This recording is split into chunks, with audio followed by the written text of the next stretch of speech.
आज हम बात करेंगे वैद्य राधा मोहन शर्मा द्वारा बताई गई एक ऐसी भोजन विधि की जिससे आयुर्वेद में स्वस्थ शरीर, मजबूत पाचन और घने बालों का आधार माना गया है। आजकल लोग बाल झड़ने पर महंगे तेल, शैम्पू और उपचार तो करते हैं, लेकिन भोजन करने का सही तरीका भूल चुके हैं।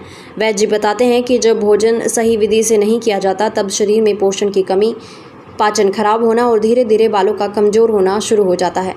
आयुर्वेद के अनुसार पेट के 2 भाग अन्न से, 1 भाग जल से और 1 भाग खाली रखना चाहिए। यदि पेट पूरी तरह से भर लिया जाए तो भोजन सही प्रकार से नहीं पचता और शरीर में अनेक विकार उत्पन्न होने लगते हैं।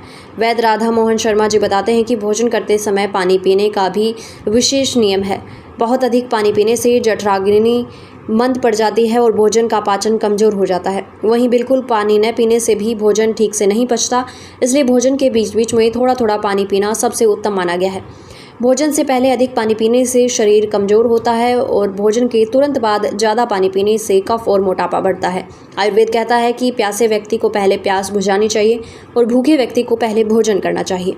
वैद्य जी हमेशा कहते हैं कि भोजन के बाद मुंह और दांतों की सफाई भी उतनी ही ज़रूरी है जितना अच्छा भोजन। यदि दांतों के बीच अनफस रह गया है तो मुंह में दुर्गंध, कीड़े और पायरिया जैसी समस्याएं हो सकती हैं। भोजन के तुरंत बाद सोना भी नुकसानदायक माना गया है। वैद्य राधा मोहन के अनुसार भोजन के बाद धीरे धीरे लगभग 100 कदम चलना चाहिए। इससे भोजन आसानी से पचता है, शरीर हल्का रहता है और आलस्य नहीं आता। अब बात करते हैं बालों के स्वास्थ्य की।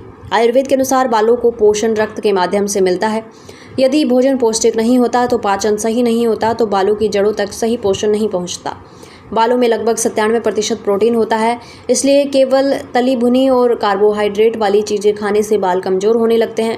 वैद्य जी सलाह देते हैं कि भोजन में दालें, दूध, हरी सब्जियां, फल और प्रोटीन युक्त आहार अवश्य शामिल करें। यदि आप भी बाल झड़ना, कमजोरी, पाचन खराब होना या शरीर में सुस्ती जैसी समस्याओं से परेशान हैं तो पहले अपनी भोजन विधि सुधारिए, क्योंकि आयुर्वेद कहता है सही भोजन ही सबसे बड़ी औषधि है। और यदि समस्या लंबे समय से बनी हुई है तो वैद्य राधा मोहन शर्मा द्वारा बताई गई आयुर्वेदिक औषधि और परामर्श से उचित समाधान प्राप्त करें।